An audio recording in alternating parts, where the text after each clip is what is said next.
அதிசீக்கிரத்தில் வரப்போகும் ஆண்டவராகிய இயேசு கிறிஸ்துவின் விலையேற பெற்ற நாமத்தில் கிருபையும் சமாதானமும் உங்களுக்கு உண்டாவதாக. மீண்டும் கடைசி காலத்தை குறித்த ஒரு சத்தியத்தை உங்களோடு கூட நான் பகிர்ந்து கொள்ளப் போகிறேன். நீங்க எல்லாரும் கேள்விப்பட்டிருப்பீர்கள், படித்திருப்பீர்கள். அர்கமெதோன் யுத்தம் என்று சொல்லி அதை குறித்து வேதம் என்ன சொல்கிறது, இது எங்கே நடக்க போகிறது, எப்பொழுது நடக்க போகிறது என்ற காரியங்களை வேதத்தின் அடிப்படையில நாம் பார்க்க போகிறோம். அர்கமெதோன் என்பது பூமியின் ராஜாக்கள் கடவுளுக்கு எதிராக போரிடக்கூடும் இடத்தின் பெயராகும். இந்த எபிரேய பெயருக்கு மெகிதோ மலை என்று பொருள். மெகிதோ என்பது வடக்கு இஸ்ரவேலில் உள்ள ஒரு இடமாகும். இந்த போரின் இருப்பிடம் ஏன் எபிரேய மொழியில் சொல்லப்படுகிறது என்றால், வெளிப்படுத்தின விசேஷ புத்தகத்தை படிக்கிறவர்கள் புவியியல் தகவல்களை அறிந்து கொள்ள வேண்டும் என்று எழுதப்பட்டுள்ளது. இன்னும் சில இடங்களில் எபிரேய பெயர்கள் குறியீட்டு அர்த்தத்தில், அதாவது அடையாள அர்த்தத்தில் பயன்படுத்தப்பட்டுள்ளன. உதாரணத்துக்கு நான் சொல்லுகிறேன், யோவான் பொய்யான போதகர்களை அடையாளம் காட்டுவதற்காக பிலேயாம் மற்றும் எசபேல் என்ற பெயரில் அழைக்கிறார். இவை அவர்களின் உண்மையான பெயர்கள் என்பதால் அல்ல, மாறாக விக்கிர ஆராதனையாளர்களாக இருந்த பழைய ஏற்பாட்டின் பிலேயாம் மற்றும் எசபேல் போன்றவர்கள் என்பதை அடையாளப்படுத்துகிறது. அப்போ அர்கமெதோன் என்ற பெயரில் உள்ள அடையாளமானது மெகிதோ என்ற இடத்தில் கடவுளின் எதிரிகள், அதாவது தேவாதி தேவனுடைய எதிரிகள் தங்கள் தோல்வியை சந்தித்த இடம் என்பதே காலகாலமாக சரித்திரம் சொல்லுகிறது. பழைய ஏற்பாடுல இதை பற்றி சொல்லியிருக்கிறது. கானானியர்களின் படைகள் அங்கு தோற்கடிக்கப்பட்டது. அது மாத்திரமல்ல, யோசியா ராஜா தேவனின் எச்சரிக்கைகளுக்கு செவி சாய்க்க மறுத்ததால் அங்கு கொல்லப்பட்டான். இதை குறித்து நியாயாதிபதிகள் 5ஆம் அதிகாரம் 19ஆம் வசனம், 2 நாளாகமும் 35ஆம் அதிகாரம் 22ஆம் வசனம், சகரியா 12:11 ஆகிய வசனங்களை படித்து பாருங்கள்.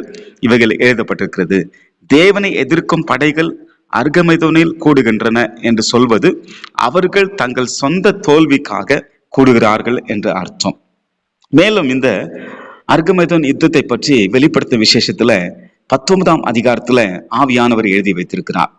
கிரேட் ட்ரிபுலேஷன் என்று சொல்லக்கூடிய மகா உபத்திரத்துக்கு பிறகு இயேசு தம்மை இரட்சகராக நிராகரித்த அனைவரையும் அழிக்க பரலோக சேனைகளுடன் ஒரு வல்லமை மிக்க ராஜாவாக பூமிக்கு திரும்ப வருவார்.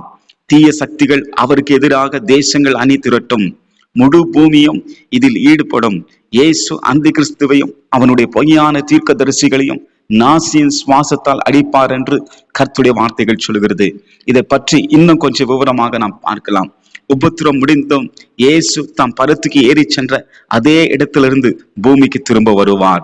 கிழக்கே எருசலேமை நோக்கி இருக்கும் ஒலிவ மலை கிழக்கிலிருந்து மேற்காக 2ஆக பிளக்க ஆரம்பிக்கும். மிகப்பெரிய பள்ளத்தாக்காக மாறும். மலையின் ஒரு பகுதி வடக்கு நோக்கியும் ஒரு பகுதி தெற்கு நோக்கியும் நகரும் என்று இதை குறித்து சகரியா 14:4 மற்றும் அப்போஸ்தலர் நடபடிகள் 1ஆம் அதிகாரம் 11, 12 ஆகிய வசனங்களில் தீர்க்க தரிசனமாக எழுதப்பட்டிருக்கிறது. அருமையானவர்களே, அது மாத்திரமல்ல, இயேசு தனியாக திரும்பி வரமாட்டார். வெளிப்படுத்தின விசேஷம் 19ஆம் அதிகாரம் 14ஆம் வசனம் என்ன சொல்லுகிறது? நல்லா கவனிங்க. பரலோகத்தில் உள்ள சேனைகள் வெண்மையும் சுத்தமான மெல்லிய வஸ்திரம் தரித்தவர்களா வெள்ளை குதிரைகளின் மேல் ஏறி அவருக்கு பின் சென்றார்கள். கிறிஸ்து திரும்பி வரும்போது அவருடைய எல்லா பரிசுத்தவான்களும் அவரோடு கூட இருப்பார்கள். உபத்திரத்திற்கு முன் பரலோகத்தில் எடுத்துக்கொள்ளப்பட்ட பரிசுத்தவான்களும் மற்றும் உபத்திர காலத்தில் இரத்த சாட்சிகளாய் மறைத்த அனைத்து பரிசுத்தவான்களும் வெண்மையான வஸ்திரம் தரித்து இயேசுவோடு சவாரி செய்வார்கள். நாம் போரிட அவசியம் இல்லை. இந்த யுத்தத்துல நாம் போர் செய்வதில்லை. நமது சார்பில் நின்று கொண்டு ஆண்டவராகிய இயேசு கிறிஸ்து போரிட போகிறார். பைபிளை சொல்கிறது, நாம் நமது ராஜாவாகிய இயேசு கிறிஸ்துவோடு நின்று அவருடைய வல்லமையை காண்கிறவர்களாய் இருப்போம். பின்னர் பூமியில் 1000 ஆண்டுகள் அவரோடு ஆட்சி செய்வோம். சரி, இன்னும் கொஞ்சம் இதை பற்றி நான் சொல்லுகிறேன். உபத்திரத்தின் போது அந்தி கிறிஸ்து அவனோடு கூட இருப்பார்கள். சரிங்களா? உபத்திரத்தின் போது அந்தி கிறிஸ்துவோடு கூட அவனோடு கூட சில ஆட்கள், கள்ள தீர்க்கதரிசிகள், கள்ள போதகர்கள் எல்லாம் சேர்ந்து கொண்டு உலக நாடுகளை ஒன்றிணைக்க பார்ப்பார்கள். 666 என்று சொல்லக்கூடிய அந்த கிறிஸ்துவின் அடையாளத்தை, அவனுடைய அடையாளத்தை நெற்றியிலும் கையிலும் தரித்து கொண்டு அவனை வணங்கி அனைவரும் அவனுடைய படைகளுடன் சேர்ந்து கர்த்தருக்கு எதிராக போரிடுவார்கள். சாத்தானோடு சேர்ந்து கொண்டு அவனுடைய முழு பலத்தோடு கூட அந்த கிறிஸ்து யுத்தம் செய்வான். போர் தொடங்கும் போது ஒரு தேவதூதன் பறக்கிற எல்லா பறவைகளிடம் கூக்குரலிடுவான். அந்த கூக்குரல் என்ன கூக்குரல் என்றால், வேதம் சொல்லுகிறது. வெளிப்படுத்தின விசேஷம் 19ஆம் அதிகாரம் 17, 18 நான் வாசிக்கிறேன், நல்லா கவனிங்க. பின்பு ஒரு தூதன் சூரியனில் நிற்க கண்டேன். அவன் வானத்தின் மத்தியில் பறக்கிற சகல பறவைகளை பார்த்து, நீங்கள் ராஜாக்களின் மாம்சத்தையும் சேனை தலைவர்களின் மாம்சத்தையும் பலவான்களின் மாம்சத்தையும் குதிரைகளின் மாம்சத்தையும் அவைகள் மேல் ஏறி இருக்கிறவர்களின் மாம்சத்தையும் சுயாதீனர் அடிமைகள் சிறியோர் பெரியோர் இவர்கள் எல்லாருடைய மாம்சத்தையும் பட்சிக்கும்படி மகா தேவன் கொடுக்கும் விருந்துக்கு கூடி வாருங்கள் என்று மிகுந்த சத்தத்தோடு கூப்பிட்டான்.